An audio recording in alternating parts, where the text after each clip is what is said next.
Hello, everybody. Welcome to another exciting episode of Jimmy's Jambox. We're here. We're back at it again, and we're going to get on into it. But before we do, as always, please make sure to like, subscribe, push all the buttons, do all the things. You know, I don't know where they are, but you do, and I trust you. With that being said, here's a quick word from our sponsors. Organic herbs and botanicals, skincare and edibles, wellness for body and mind. The Brothers Apothecary. Fine teas and remedies. Ronald Records. From indie gems to classic hits, discover the heart of local music. With live shows all the time, up close and personal, and regular releases on their in-house label. Ronald Records. Supporting the community, one track at a time. All right, thank you all so much for watching. Again, shout out The Brothers Apothecary, Ronald Records, and Portland Water. Thanks for keeping us hydrated. And with that being said, let's go ahead and get on into it.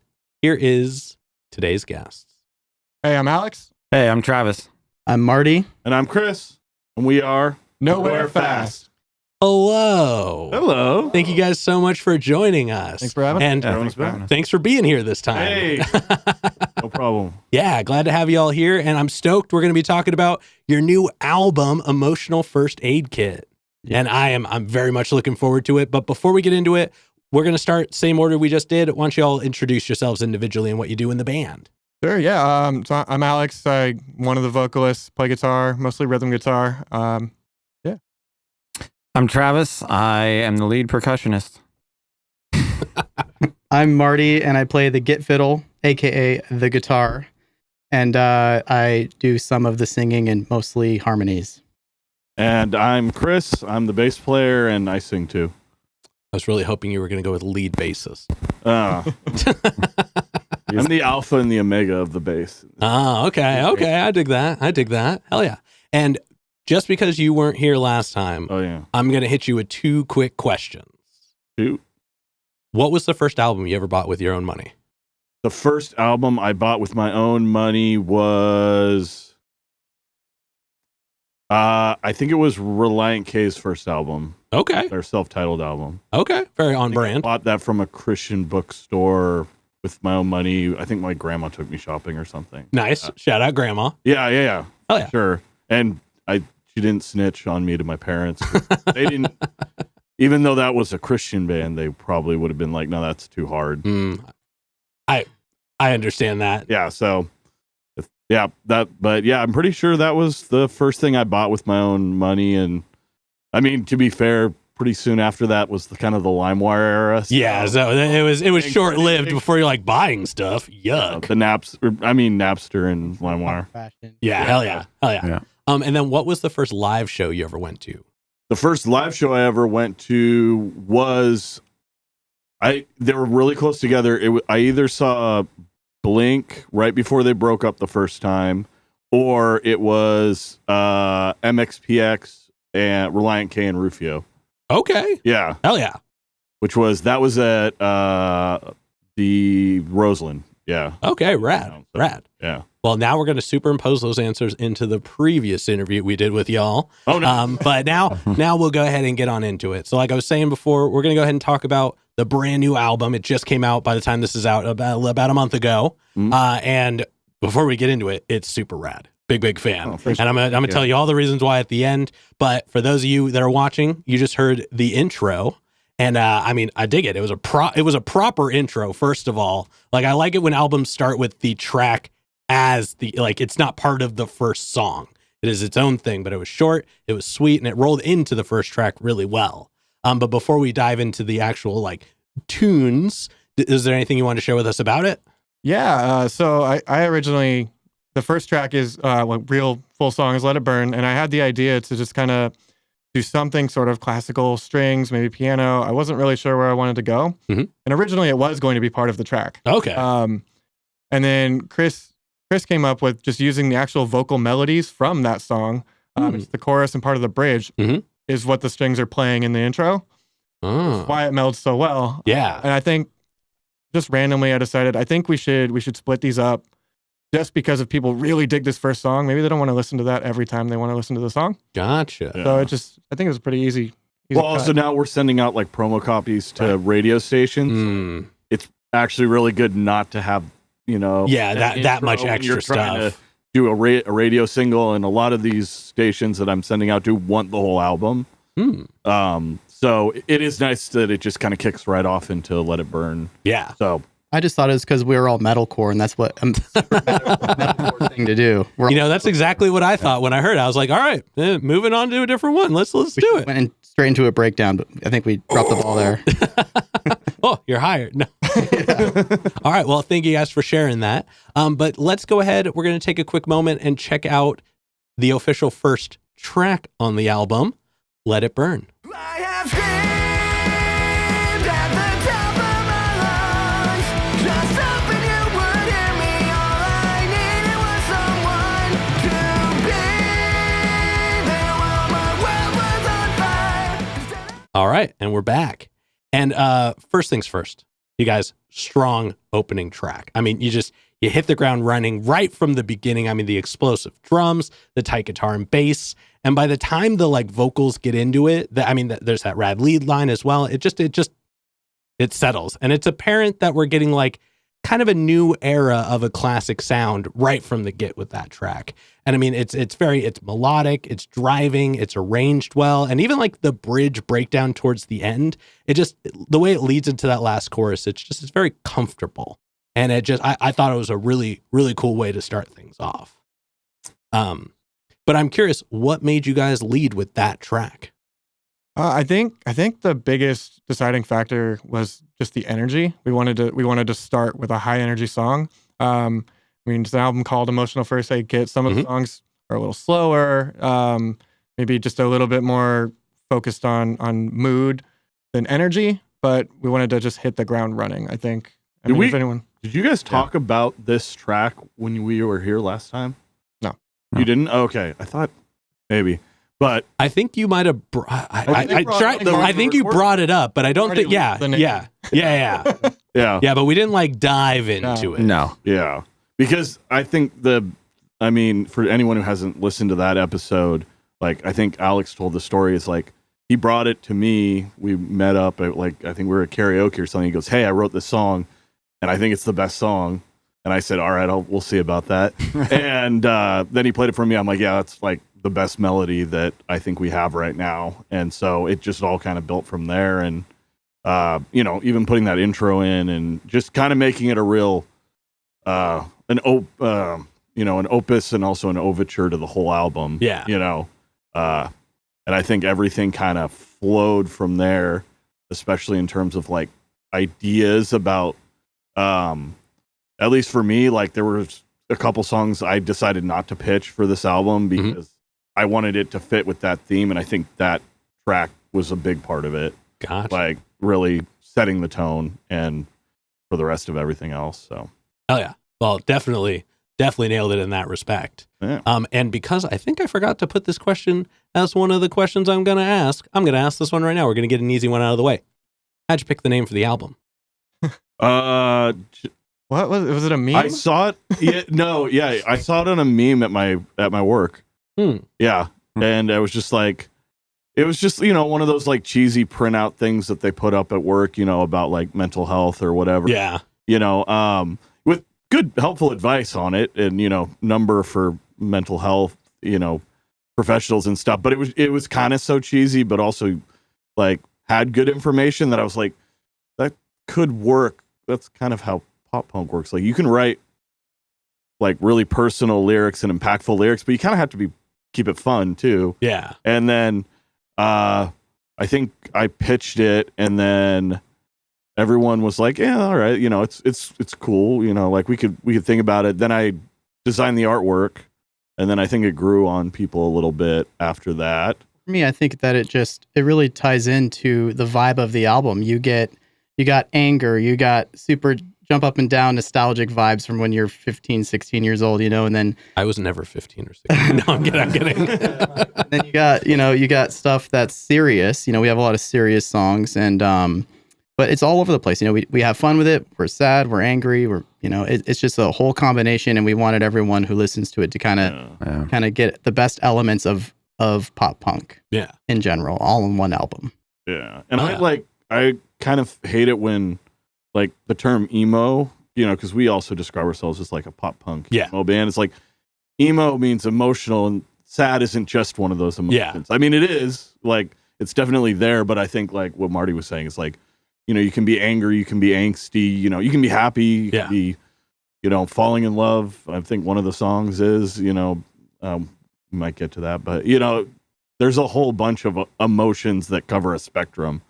Right. And they're all in one neat little kit now. Yeah. And it's cool about this album too is you can go song by song and you can pick each one out. Mm-hmm. So like Let It Burn has a bunch of like angst and aggression, and then you got something like The Things That Keep Us Up at Night, or like touches on a real like, like a subject you can just like, I don't know. Sad boy song. Feel, yeah.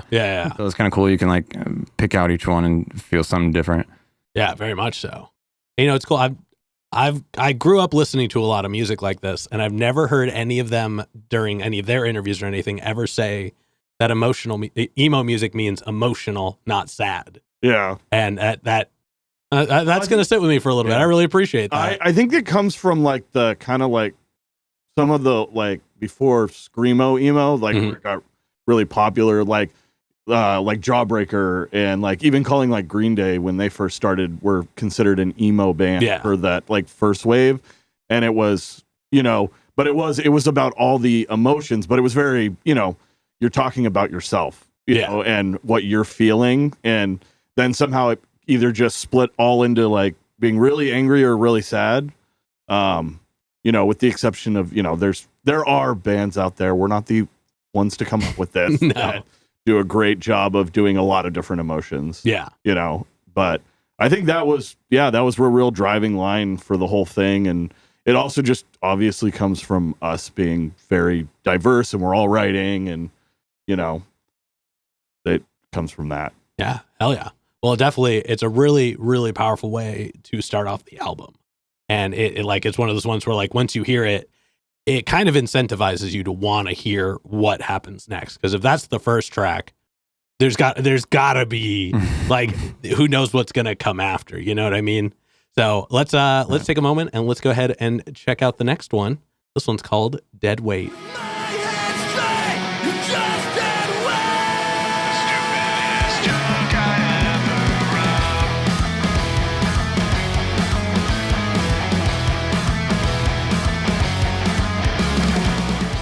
And we're back. And again, that was Dead Weight. And that one felt more anthemish. It was definitely giving like, damn it vibes. You know what I mean?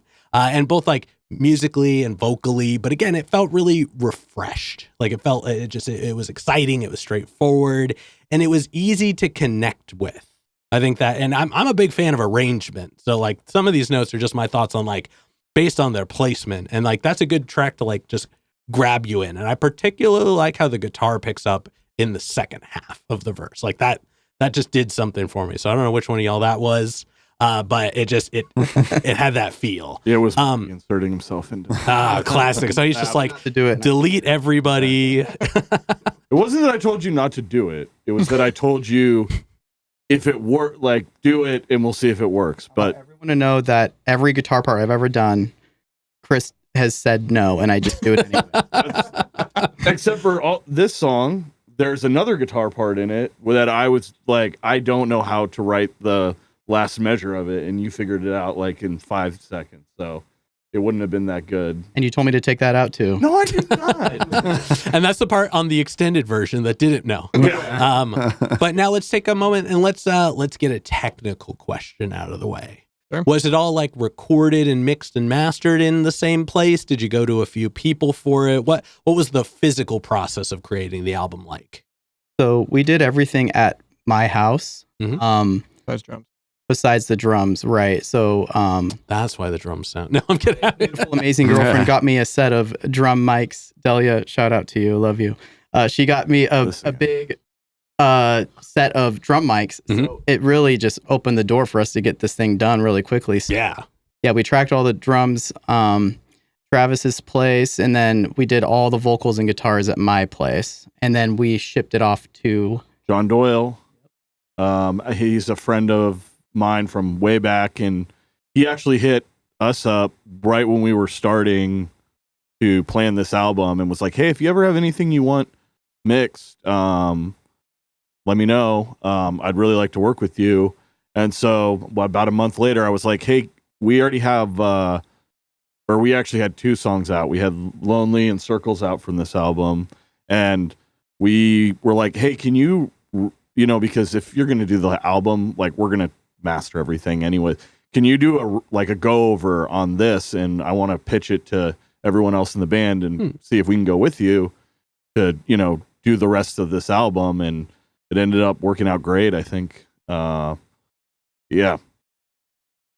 Hell yeah. And touching on recording the drums ourselves a little bit, it was actually a really cool way to do it because it wasn't like renting a place to do it where we had this amount of time to try to do everything. Mm-hmm. And so we really took our time to make sure everything was exactly how we wanted it. Because I'm kind of an old school recorder. Like I like playing the whole song, and if you miss a hit or miss a drum, whatever, do the whole song again. Yep. Instead of pitching in things here and there. But it was cool too, kind of slow down and make sure everything was how we wanted it. Yeah, it was a really cool way. We still did it in 2 days, right? Yeah. It was still really quick for as much as he's saying I want to do it again. He didn't make that many mistakes where we had to go back. It was 1 to 3 takes at most, I think. So because we did it half and half, right? We did half one day and half the next day. I mean, days to do drums. Oh yeah. So. And I imagine it was comfortable because I imagine you did it just in the space where you play drums in your house. Yeah. Yeah. So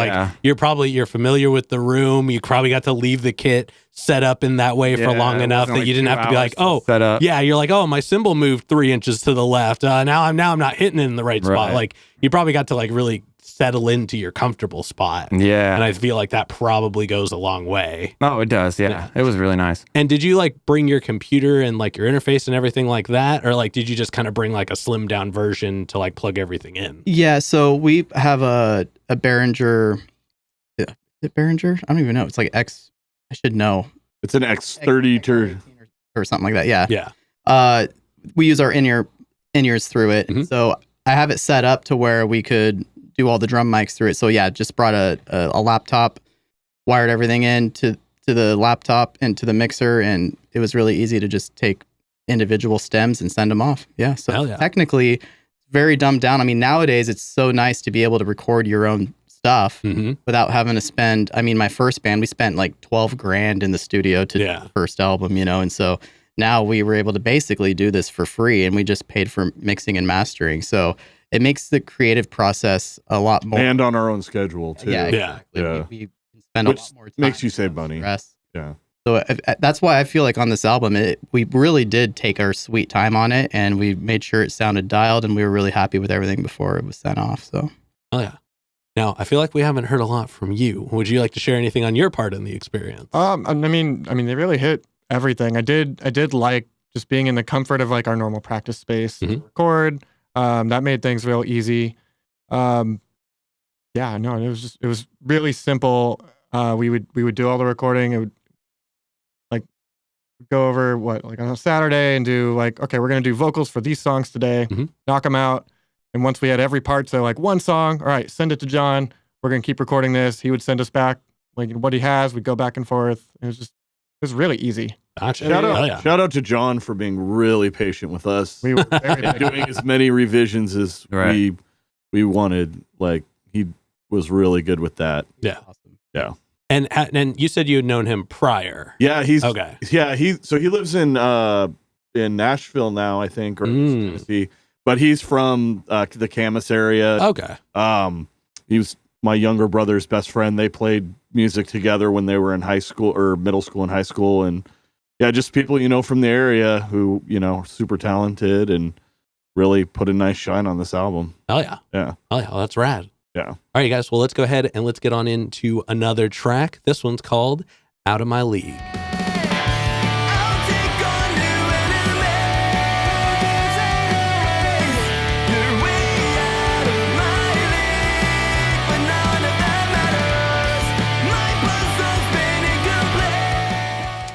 right, and we're back. And that one was a bit of a gear change. It almost had a little bit of a Motion City vibe to it. It was very melodic, and like right from the start, the vocals were super catchy. And then like a fourth of the way through, it brings a really like strong, and for being a fourth of the way through the album, it brings a really strong like variety to the album itself, which I thought was really cool. I appreciate talented bands all the way around, but when you get to like 4 or 5 songs in, and you're like, oh, it's past the first song, like I don't love that. So I enjoyed that it was like you kind of get a lot right from the get.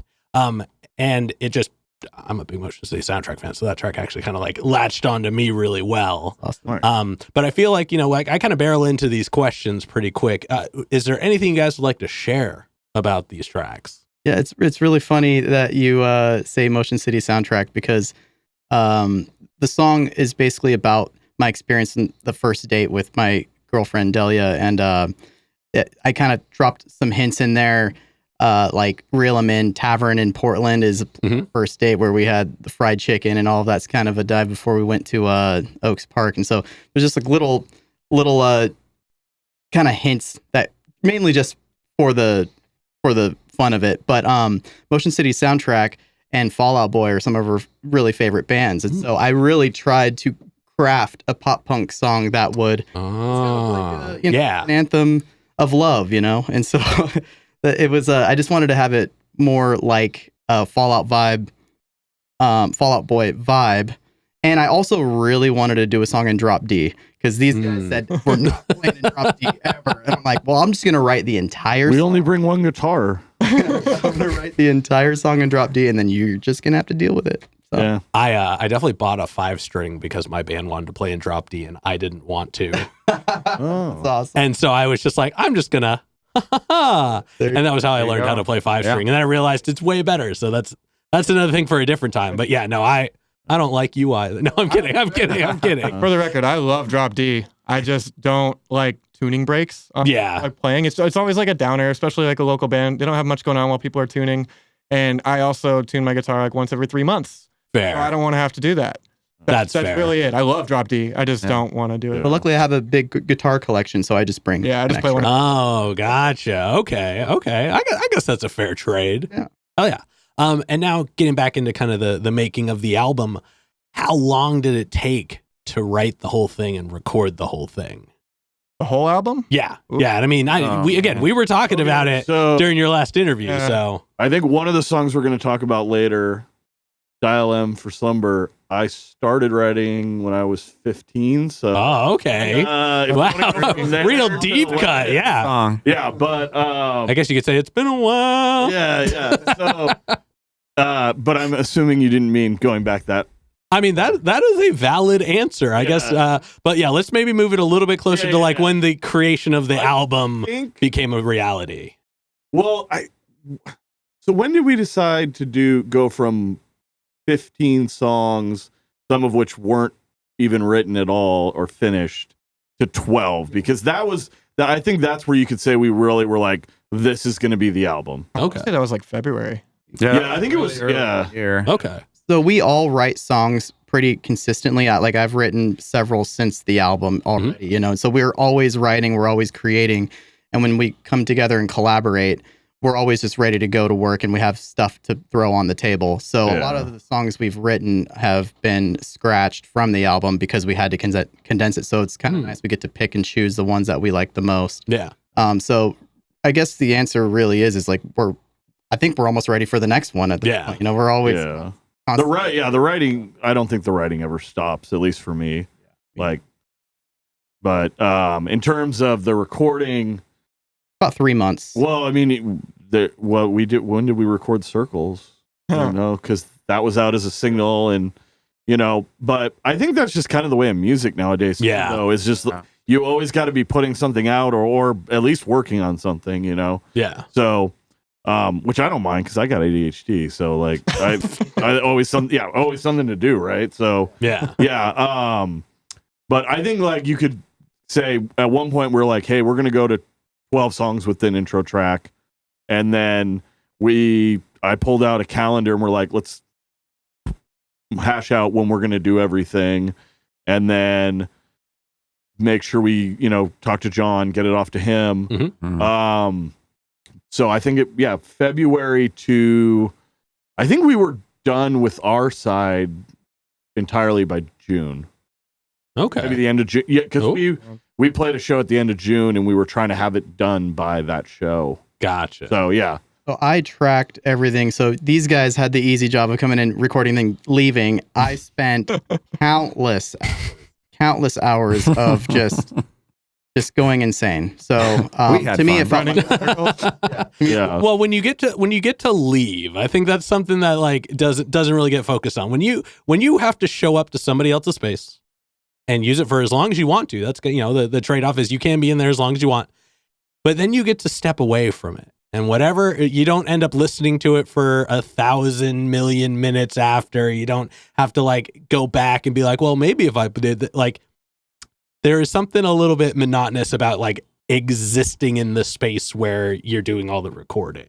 And actually, speaking of that, John was really good about that because a couple of times we listened to mixes we got back, and we would say, okay, yeah, I think we want to fix this, this, and that, and he was actually like, I'm gonna give you guys like a couple days to think about it, so that you don't make as many revisions. So he was kind of a nice guiding hand for that time. So going back to that, just not hearing it all the time, and being able to step away and Well, and I think that is kind of the double-edged sword even of having access to being able to recording yourself is that you can change everything all the time. So sometimes it comes down to just making the decision. There are 100 perfect ideas and any 10 of them will work. That doesn't mean the other 90 aren't also perfect ideas. It's just at a certain point, you can leave them for the next thing or just accept that they don't need to be there. Yeah. And that's hard when you can just be like, well, I could just go turn this on real quick and just redo this real quick. So shout out to John for that one. That was Let It Burn for sure. That was also the intro to Things That Keep Us Up at Night. Oh yeah, well I wanted to change it even after we sent it to John. But I was like, no, I'm going to stop. I'm going to leave it alone. Let It Burn was very much like we did need to take a second to like listen to it, and not immediately nitpick ourselves. And Well, that kind of goes back to taking our time and making sure everything is how we wanted it. 'Cause There's a lot of back and forth with him. And it was like, well, let's sit on this for a couple days and play it. Because even like a few songs right up until they were done, like we still put stuff in there. Yeah. It's like, okay, this is how we want it. I definitely understand that process. But now let's go ahead. We're going to check out another track. This one's called Oxymoron.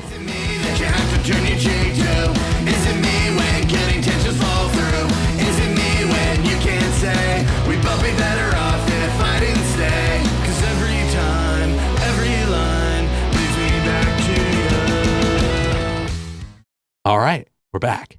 And I'm going to be honest, for just the tiniest of moments in the beginning of that track, I thought it was going to start out like industrial. And I was like, whoa, okay, we're really changing it up. But then it changed up super quickly to that like really catchy lead riff. Like that, again, I like when there are those moments where you're like, oh, here's a thing doing a thing. And it was kind of similar to Deadweight, where it had like a bit of an anthem vibe to it, which I mean, I think is a solid choice for like the halfway point. But then that breakdown in the third, that really locked it in for me. And I am curious. I have a question I have set here, but I meant to ask this in the previous one because you guys said that you had 15 songs originally, or that you had more than the 12. It was 15, right? Yeah. 15. Do you guys plan to play the ones that didn't make it live at any point? The ones that like we wrote. Yeah, that but we were going to put on the. Some of them aren't written yet. Oh, okay. It was like, okay, so that was just like, a number. At one point, it was some joint from Marty. Probably was one of the names of the song. But that actually became. We have a couple that the idea and the foundation is down for. We just haven't through it. Okay. So And there's a couple where we're like, well, we need to write a couple more songs. Yeah. Just haven't started. It's more likely they'll be on album 3 than just played randomly. Gotcha. Or like okay. side maybe like a EP. Ooh, I have- extended edition. Yeah, I have like 15 unfinished songs on my computer. Where I'll spend an hour compiling stuff, and then I get ADHD, and then I walk away, and I never touch it again. It's like 6 months later, you know. Put it in a folder called "Definitely Check This Folder." Yep. Exactly. Yep. I know that. Oh, I know that one too well. Yeah. All right. But I was just kind of curious about that one. For me, getting into the question I had prepared, was there like a direction or a vision for this album as it was coming together? Not really. Not really. I think the biggest thing was we wanted to do some different. We wanted to be a little bit more diverse with the, just kind of everything, tempos, dynamics. I really wanted to do kind of different guitar stuff, that we can do now that like Marty's on this album.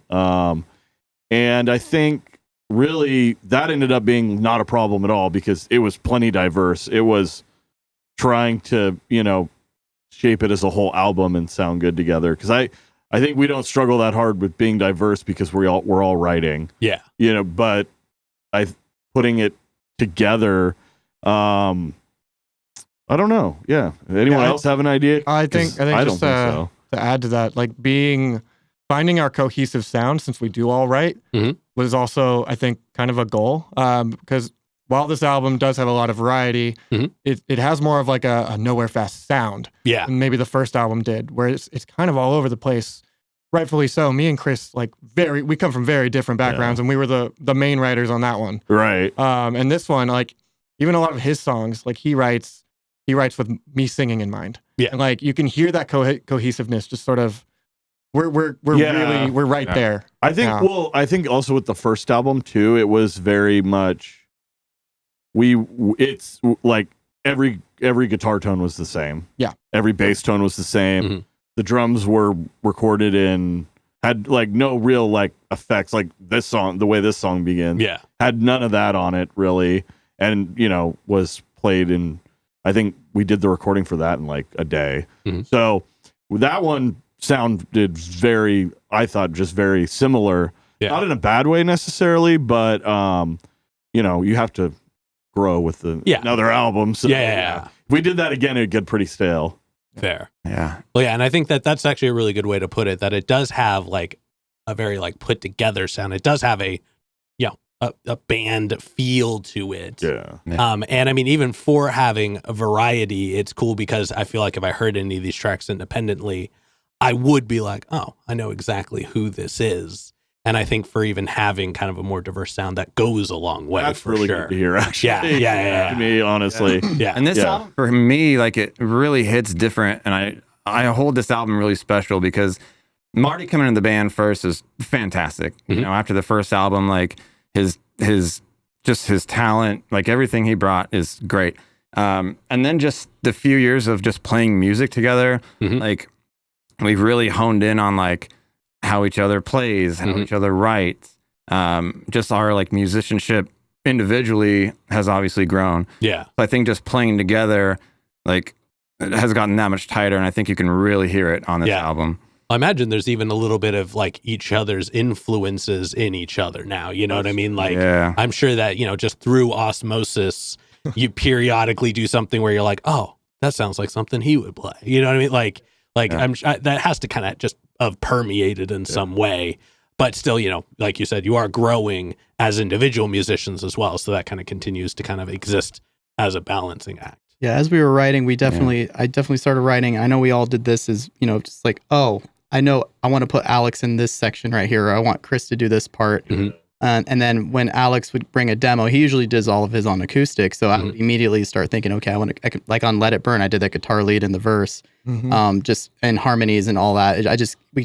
Basically my job is to kind of help be the highlighter of certain sections, and just kind of add a little flair. And the great thing about this album is really just... You are the highlighter because you have to do that vocally too. Because you do all the harmonies. What I was going to say is the main thing I like about this album is really 3 individual musicians coming together and sharing each other's songs and making it into a melting pot and trying to make it work. And I think that's exactly what this album... And Travis sitting there going, oh my gosh. A lot of people... What are these 3 guys talking about? No, it is really cool though, because kind of what Alex touched on, we all kind of listen to the same like core bands, but then we each have our like branches of what we listen to ourselves. Yeah. So when we bring all that together, like it just works. Like the whole album, like you pick apart each song and it is different. Like it's got a different feel, but everything in a bowl together, like it works.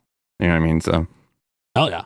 Oh yeah. Well, thank you for sharing that. I was kind of curious how this question was going to go because I didn't quite know what was going to happen with it, but that actually turned into a really fun one. So now let's go ahead and let's get on into another track. This one's called The Waiting. The waiting is over, and I won't let you leave. Not this time. Under the covers, we got nothing left to grieve. Not this time. The waiting is over. All right. And we're back. And I got to tell you, that might be one of my favorite tracks on the album. I mean, it comes in hot and catchy, and the guitar is strong, especially in the pre-chorus, and it had a great pace. And then the chorus itself was huge, such a big feel. And I knew right from the beginning, I knew there was going to be a solo in it. It just, I don't know. The second I heard it, I was like, oh, there's one coming. yeah. Chris tried to make me kill it too. Oh, man. And you know what? I'm going to tell you, the solo ripped. Big fan. And just even the like slow down stop effect, like before it goes like back into the chorus, that just, there were so many elements in that just like my brain just attached to the whole time. And because it is probably like the one I would pick as like my personal favorite. Mm. Can you tell me more about it? Sure. Yeah. I had just joined the band and we were having band practice. I had, several ideas that I wanted to share with these guys, and that was one of the very first ones I showed.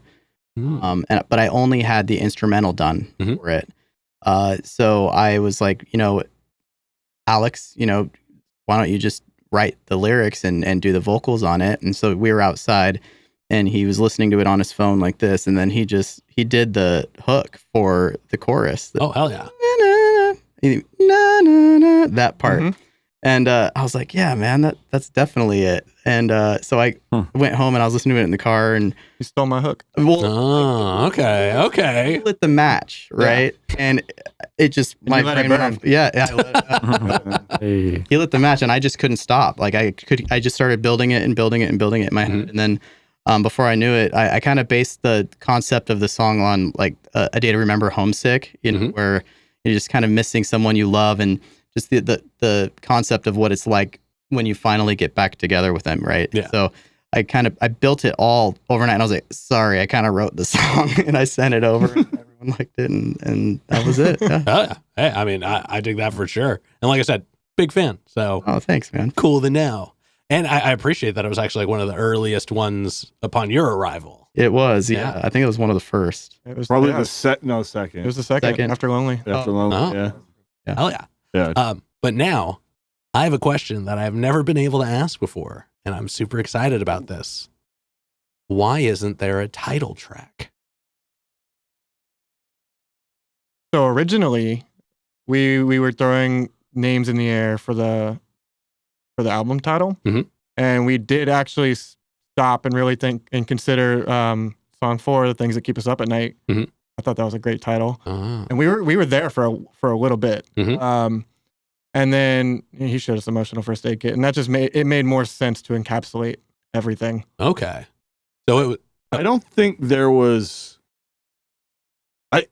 I think for this album in particular, it's because of it's very diverse, and I think emotional covers it all. But I didn't think, at least for me, I really did like that title, but I think I just liked it for the album title because the title was good. Yeah. I didn't think it really covered the whole album. Okay. Right. So, and I'm actually like I don't like title tracks, like just a thing.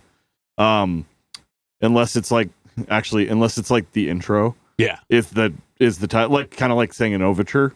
But like, otherwise, I'm not a big fan of that. So I liked it and I was willing to go with it, but I would never like propose that. So I just that's thought me personally. we weren't that profound. It was too deep, you guys. Yeah. No, it kind of works better that there isn't a title track.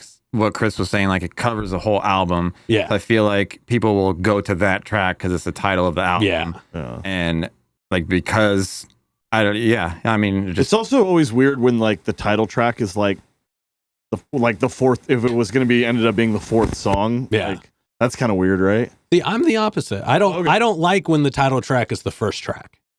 Like I feel like the title track is, but again, I'm an album guy, Right. so like for me, it's like the journey to the title track Yeah. is kind of it's fun for me because that's, that makes sense. in my opinion, that should be the most pivotal moment in the most album. Baffling example of this that's always been to me is, well, they're not exactly the same, but the Black Parade, Welcome to the Black Parade is track 5 on that album. Yeah, And I'm just like, it has like this whole intro. well, yeah, too, like, why that didn't and you it play says first? welcome. Yeah. Like it's Yeah. right there. You know what I mean? Like in here. yeah, like Yeah.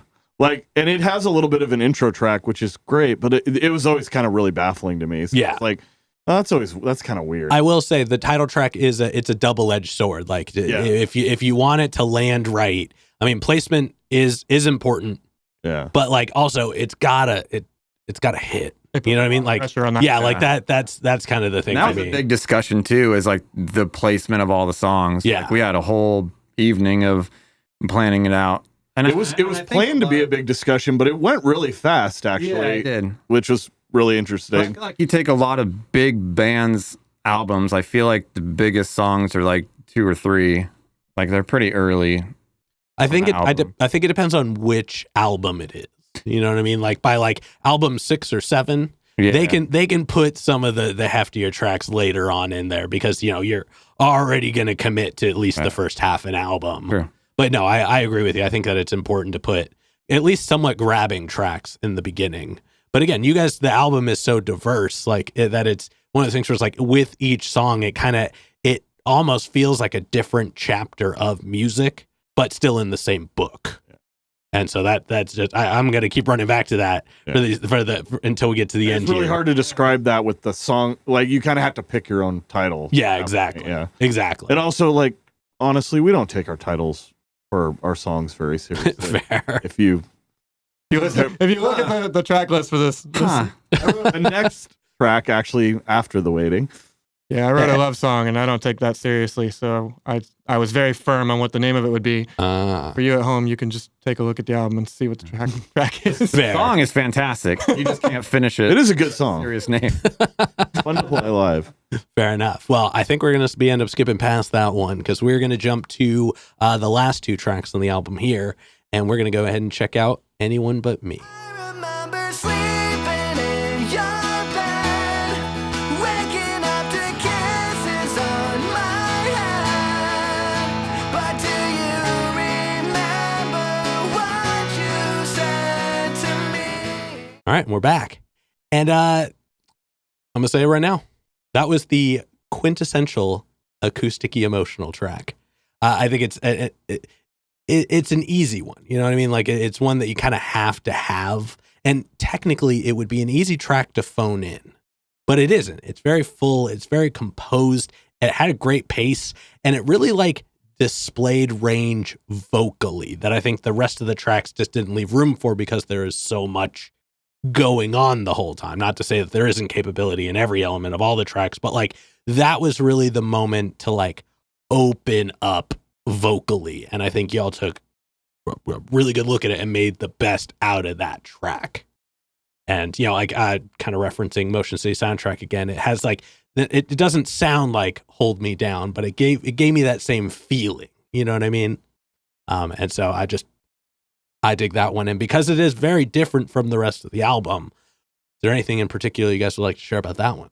I think pretty early on, we kind of discussed having an acoustic song on this one because we just hadn't done it. Yeah. I'm always nervous to do that because it puts a lot of pressure on whoever's singing it. Well, in this case was me and then Marty doing harmonies. And it's actually funny going back to what we talked about earlier with just having the time change and nitpick every little thing.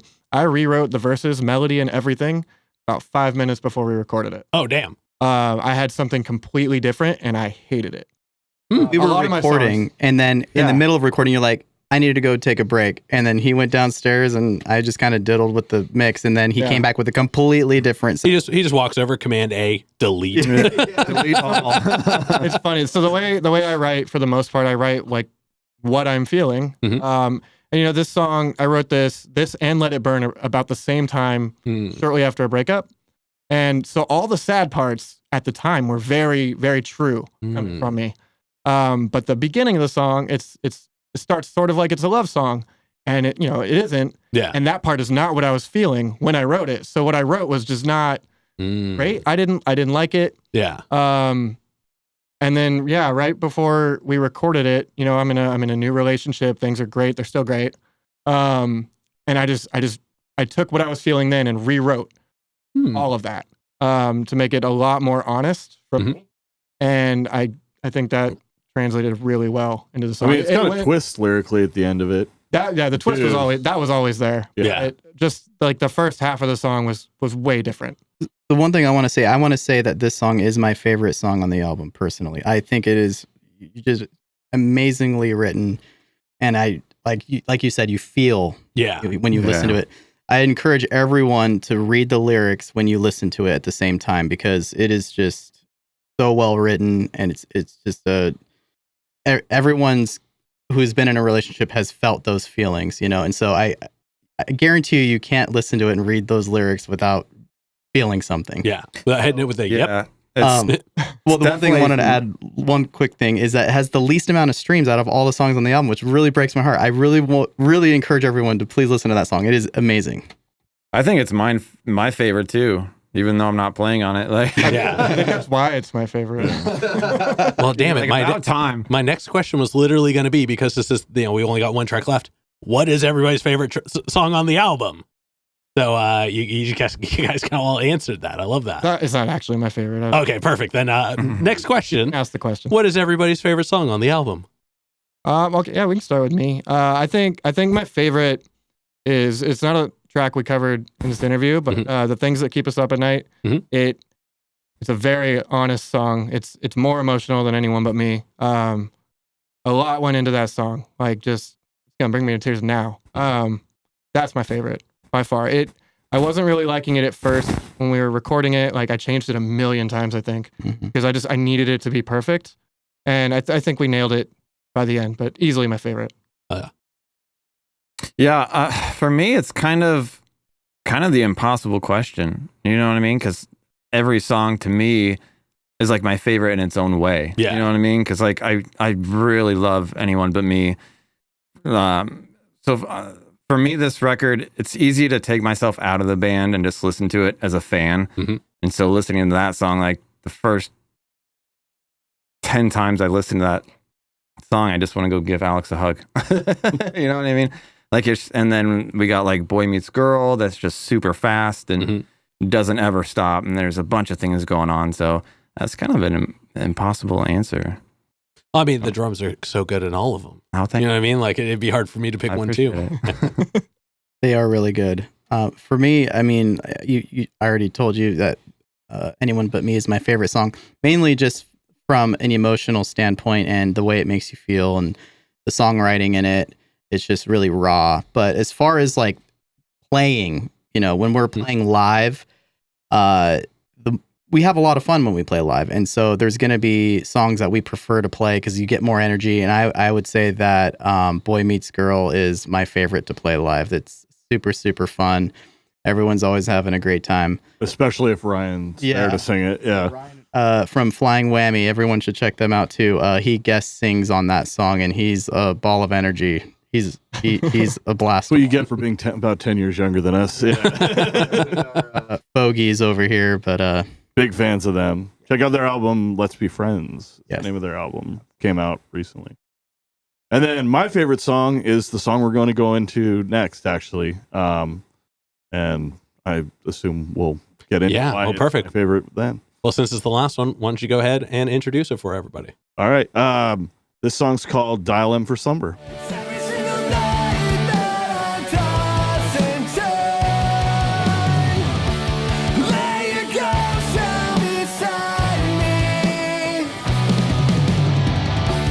Turn the lights out, 'cause you're All right, we're back. And that was the final track. And first of all, super strong ending. I mean, from beginning to end, you've got powerful tracks all the way through, but that was just such a big way to end it. And I mean, I'm just going to say it now, as a bass player, the bass in the intro, really saving the best for last, am I right?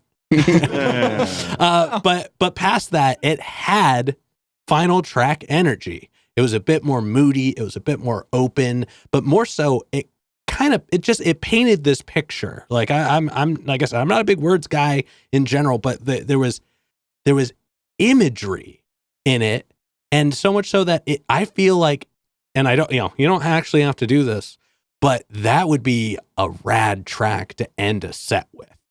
I think it just has that kind of that punch to Get me it. out here spoiling things. Oh, haha! Surprise, you guys! I've already been doing it, but it really powerful ending. And since it is the last track we're going to talk about, do you guys have anything you'd like to share about it? I think Chris is going to have the most because this is his song. But I just want to touch on one thing you said. Mhm. It has final track energy. Yeah, I think it was the last one we recorded. It was the last thing we finished. It was for the last sure, thing we yeah. finished, and like I really hadn't heard much of it until near the end. Mhm. And I think your original plan was to end with Anyone But Me. That was originally going to be the album. when I cover. heard this song. I was like, Chris, this is the best song you've ever written, and this needs to end the album. Like I was gonna put my foot down, but ooh, I agree. got goosebumps here and that. Yeah. Like we Your need to broken end foot? with this song. And then that just kind of goes into like why this is, like I was saying, this is my favorite song on the album, is because I was a little apprehensive to see, because I really wanted Alex to sing the chorus and Mhm. trade off in the verses, and like honestly, like Alex would probably tell me no if he didn't really want to do it. Like it wouldn't be any hurt feelings or anything. Yeah. So, but I thought there might be a chance that he didn't want to do it. So, and then when he said Recorded all the guitar parts before he could complain. yeah. So like when he actually came, he's like, yeah, I think it's the best song you ever wrote. It's like, great, because you're gonna sing on it. But then the other reason is because, like I kind of alluded to earlier, I wrote the bass parts at the beginning when I was like 15, Mhm. and I've been rewriting this song for half my life. And the lyrics are all like pretty much brand new as of like this album writing cycle. But I've been like trying to write that song and adding stuff to it, taking stuff out, the instrumentation, just everything for so long, that to finally just have it out there and, just have it done. Yeah. It's been so cool for me. This means we're gonna have to wait another 15 years to get another. Decent song for me. Yeah, for sure. But also, like, the other thing I really liked about the experience is, like, I'm probably the most like stripped down guy in terms of sound in the band. I'm like the guy who listens to the Ramones and like old, like, sounds like it was recorded in, on a piece of cardboard, like punk demos and stuff. Like, so like I was really like kind of flowing with the album and some of the other stuff we were doing. I was like, all right, I'm going to throw everything back into this. So, I was like, let's do a violin track. Let's do the piano track, and let's put some. Are you going to talk about the last element we put in there? The thing is, I wanted to add is funny because before we went into this doing, like, we all wanted a really polished, clean, produced album. Yes. And Chris initially didn't. He wanted to record everything at the original studio they did the first album with, which is, I'm not saying it wasn't a great album, because for that album, that was the sound. That was what that was what we were going for. They were going for. But for this album, because I knew I wanted to have synth, I wanted to have some other stuff going. I'm just glad that we did it that way, because then he came out of his shell. He's like, we need bells here and we need violin. Yeah. So like then you get this big epic. Well, you kind of kicked it off with Lonely, because that has like some backing synth stuff on it, and I was just like, all right, this is kind of, and then like the bridge to Let It Burn, and like I was like, okay, so we're doing a little bit more of a, not grandiose in a bad way, but we're doing something kind of big here, and a lot of these songs. And plus I got Deadweight in there, and I think that's like the throwback to like the punk thing, the punk album. And so like everything else, I was like, cool, let's flow with this. And then, so I was like, you know what? That's cool. I don't need to try to strip this down, or, like we can throw it all at the wall and end up picking it to be the end track and end really big. And We have the Taco Bell tubular bell sound in there. yes. And the chorus. Yep. Yeah. For me, I do think it's a fantastic departure for the album. Yeah. As soon as we built it up, we were like, this has to go last.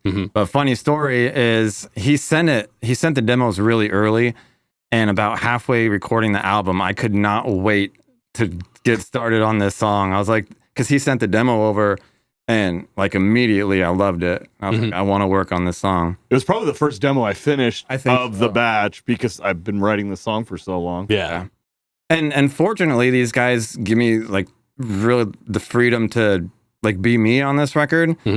But I think this song, there wasn't much I changed around from the drums he had for the demo. Gotcha. I just thought You just did some different fills in the chorus that were way better than what I had. So, because they were placeholders, Yeah. Well, a lot of my drum stuff is placeholders. So I'll just be like, yeah. if it sounds like this, it'd be great, Luckily, they let me be me. But this one, I pretty much almost stuck to what he had, just because the demo I thought was so awesome. Hell yeah. Hell yeah. That's rad. And It was the most polished demo after doing so many demos. Which is very, The more we built it up, it was just came became as a fantastic piece. yeah. and it's really funny. This is gonna make me look bad, but so Chris sent all his demos, like you said, very early, and I didn't listen to any of them. I would learn the songs we were gonna record that were Chris's the day we went in to record them. And Okay. it didn't take me long to learn them or anything. Yeah. But this one, for whatever reason, like we just hadn't got to it. It was one of the last ones we got to, and I couldn't make it to a recording session or something one time, and so Marty recorded all of the guitars. As of right now, I still don't know how to play this song on guitar, but it's why I didn't know until we were recording it how good this was, and it's why I think it hit me so hard. I was like, no, this has to end the album. Yeah. Because I knew he was excited about it, and they'd been talking about it a lot. I still didn't know what it sounded like at all, because I wouldn't literally just scroll and hit play. Yeah. I think for I like a put it year.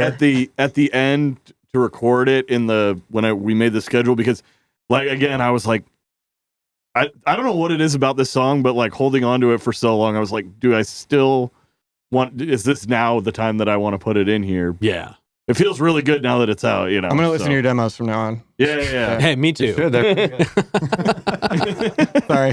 Hell yeah. Still haven't listened to that demo, but Fair. Oh, it sounds terrible compared to the final track. See, now I'm curious. So if you just want to like send it to me for my own listening, Yeah. I'm definitely not going to put it right. No, I'm just kidding. I'm kidding. You're gonna invite us over here that'll be again. the extended album is a few demos on. You know, honestly, I mean, I'm speaking for me personally, but I like hearing those things, especially once the finished version is out, because I'm a big fan of those kinds of journeys. So like I can go. This is what it was. Our booker and our tour manager Lexi with Christ the Verge, she loves listening to demos. Yeah. From all the bands she works with. Like, so she's the same way. Yeah. But I might be able to find it. I know I have a version of that song on a cassette tape Ooh. from high school. And all Ooh. the demos that And are nowhere faster on my SoundCloud, The Epic Epidemic. oh yeah, that's right.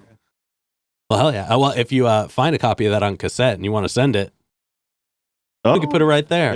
Yeah. Yeah. Breaking the fourth wall for this. Yeah. Just record. Yeah. Like probably like handwritten and everything, like just on a cassette. So, Hell yeah, that's rad. yeah. But Well, thank you guys so much for sharing that. That's really exciting. But now we're going to go ahead and start wrapping it up. And I'm going to tell you now, I've got a bit to say on this, and it's not the shortest. So I'm going to dive into it, and then we're going to do an official wrap up from there. But now that we've come to the end, and before we get into the last couple questions, this is genuinely an awesome album. I mean, it's for sure a no skip album, and like I almost want, like I genuinely consider doing a breakdown of every track, because every single one I listen to, I have thoughts on, and I even imagined most of the tracks translating live on stage, so like I could hear it. But I mean, it was musical, it was easy to connect with, it was exciting, it was emotional, but mostly it felt like a breath of fresh air genre wise.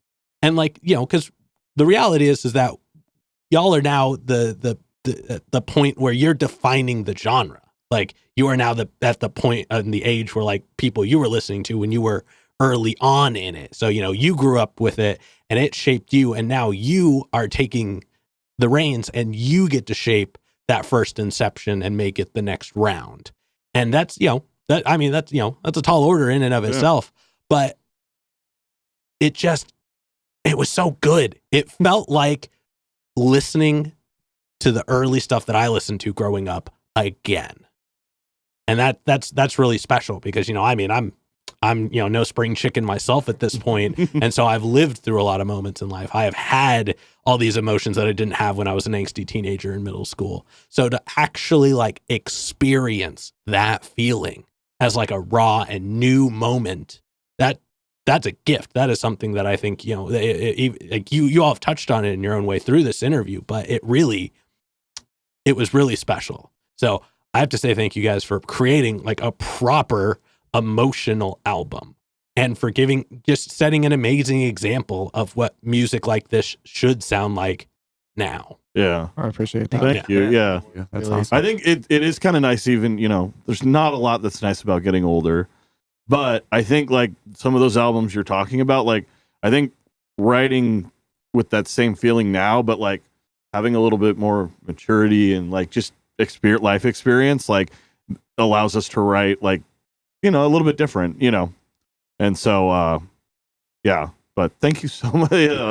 That's so cool to hear that it is resonating with people. Yeah. This album is, I think, is like genuinely us. Yeah. Yeah. It's like I don't think there's a part for me anyway on this album to where I'll be up there like, I don't want to play this part, but I'm playing it because you want it in there. Mm-hmm. You know what I mean? Like it's all us. And I love that. I think it's because we all, like, everyone in this album, like, really treasures their own individuality. Mm-hmm. Like I said, having a diverse album's not really a problem with us, but getting it unified. And I think as it coalesced with that, we were pleasantly surprised how it all worked out. It's been so organic with these guys. Yeah. We literally just bring an idea to the table. I don't think we've ever had a single argument, maybe like a little bickering here and there, but overall just when we put the songs together and we write them, it just flows. I think there was only 2 times. Oh, sorry.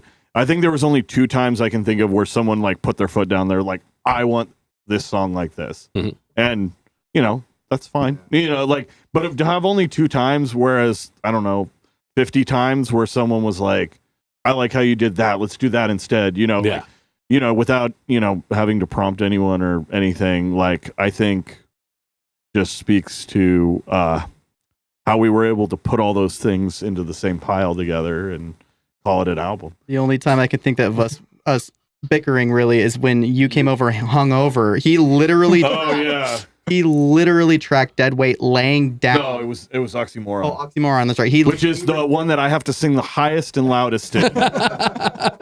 He was laying down on the floor with the microphone, like like to his side, singing. It was the most improper technique ever. Yeah, it was really painful, and I learned a lesson. Yeah. Sorry Don't go drinking with Alex the night before. I wasn't even there either. That's the funny part. Oh, you weren't? No, I wasn't there. Man, you drank so much you thought someone was there. No, I was with him drinking. I didn't go. Oh, you didn't go to the session. No. Yeah. He was there for the damage. He wasn't there for the insurance claim. Yeah.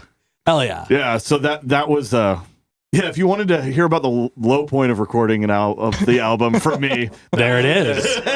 Well, and weirdly enough, that segues well into the second to last question here, which are, now that we've shared a lot of the experiences on the album, it's been a journey and a half from the start to now. What are some of each of your favorite moments from the making of the album? I think one that jumps to mind for me right away is So Let It Burn. Mm-hmm. And I talked about this the last time we were on. It was just on a little voice memo. That's how I do all of my demos. It's acoustic. And I remember showing each one of them individually. I'm like, this song's going to be great. I promise. And they're like, yeah, okay, we'll see. Like, sure. Yeah. And then the first time we like organically played it, it's just like, I don't know, like I saw like it all just kind of clicked. Mhm. And I was even happier with it than I was just hearing it. Like, it was coming together exactly like I pictured in my head, Yeah. but better because it had all of their like individual input. It was just a great moment for me, like just stepping back and being like, wow, this is nowhere fast. It was Yeah. always the song that, like, if we were like messing with something or just like taking a break between songs, we'd hear like people play little parts of. Mhm. Like I would always go to the little bass riff for it at the intro, like, and Travis would like play the drum part, while someone like Marty's fixing levels or something, like. So, yeah, really speaks to that. But I yeah, do remember the first time we played that together because he'll send stuff like during the week and I'll work on it all week and then we'll come together and play it and, work it out or whatever. But yeah, the first time we played that, it was crazy. I think Yeah, we played it was through cool. it. I think we played through it just from beginning to end exactly the way it sounds on the album now. Like Outside when of the bridge, I I think. thought we had to remix the bridge. Yeah. But you sent the demo to me, and I was like, immediately, I know exactly what I need to do. I just and then We already knew exactly what we needed to do with the bridge too. We just had to do it and make it sound like what we thought we wanted it to sound like. Yeah. we all know exactly what we're supposed to do in each songs at this point because we've been playing for a while now. And so Yeah. that's the nice thing with this is anytime we bring an idea, that one came through real quick. it's been really fun to kind of stack and build. That's been my favorite. That's been my all-time favorite part of being in this band and making this album is that it is just so easy.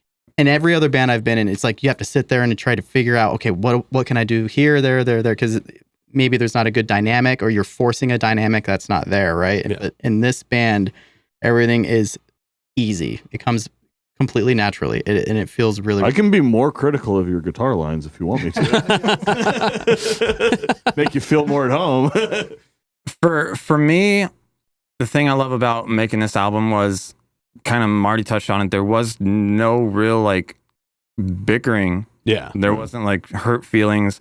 There have been parts where like, where we're writing and somebody be like, oh, I think this needs to go there. And then somebody else, I don't think that fits, but we'll try it either way. Yeah. But the end result, we love anyways. We're like, oh yeah, you're right. That didn't fit. Yeah. So at the end, like I said, it's us. And it just like the Stop and Lonely, for example. right. I was like, I don't know about that, and then we played it and like, Oh, that was so fun. why didn't I think of that? You know, so and I think anyone but me, I had an idea of putting like a snare roll at the end, and it didn't sound bad. But Alex was like, "Oh, I don't think it needs to be there." You know what I mean? Like, I'm like, "Okay, we'll try it," and absolutely right. You know what I mean? So at the end, it's like everybody's happy. Oh yeah. So Oh yeah. Well, thank you guys so much for sharing that. And again, thank you for the awesome album. But with that being said, we're going to go ahead and start wrapping this up. So let's do this a little bit out of order. I want to have you guys all look at your cameras. Tell everybody how they can find you. you can find us on all social media platforms at NowhereFastPDX, on Instagram, TikTok, Facebook, Bandcamp. We're all over the place. So SoundCloud now. SoundCloud. Yep. Hell yeah. Yeah. And then any other plugs, any other shout outs, anybody else you guys want to put on while you're on here? Oh, I got a list.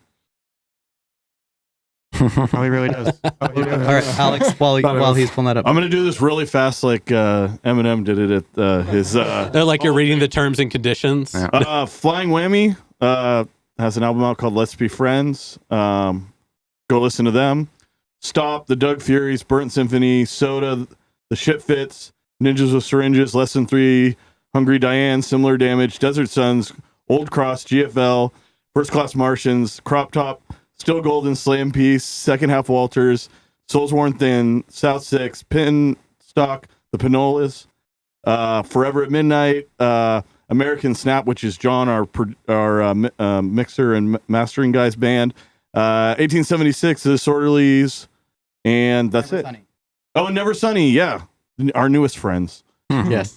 I feel like every band we've ever played I with. was just gonna say, Yeah. And some we haven't. Hell yeah. all the supportive like family too.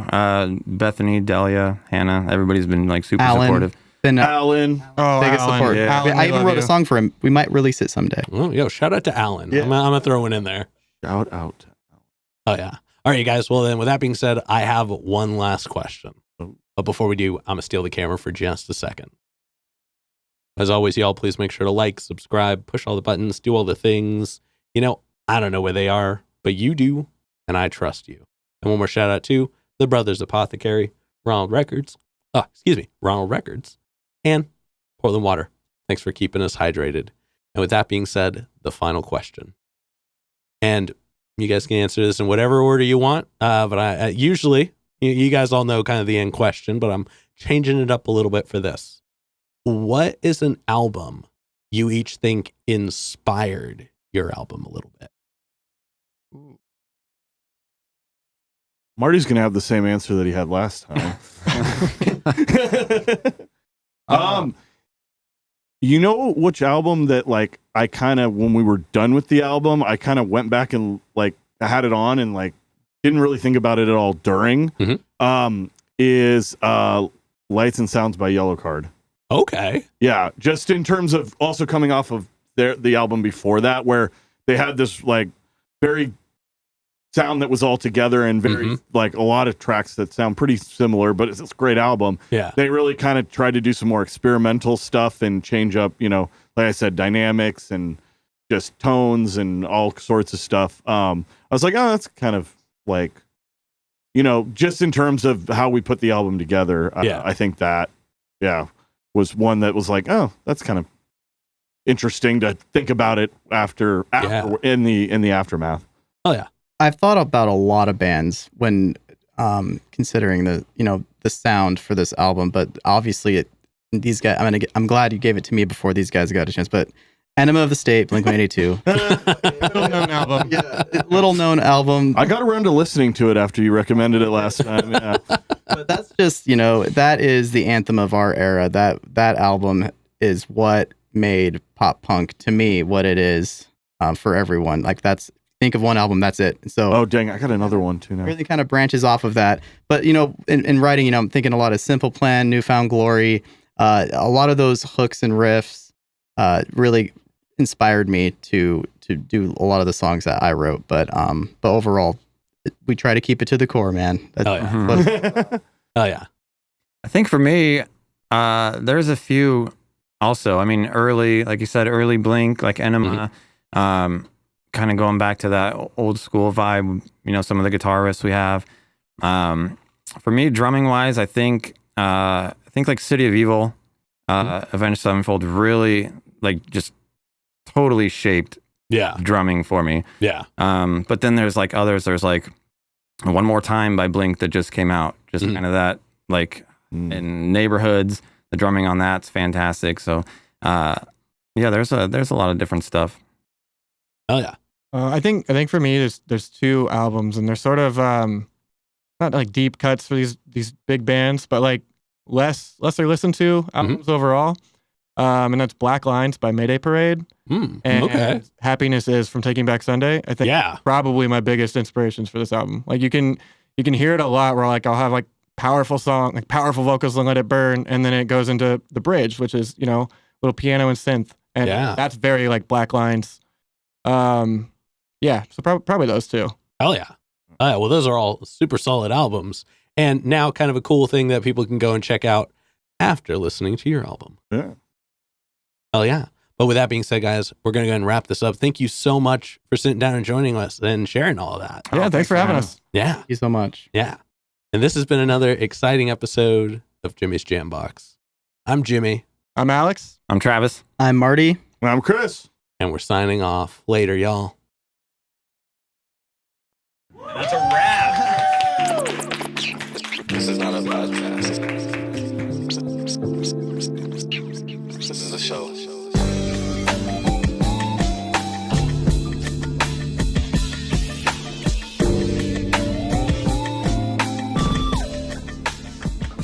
Keep jamming.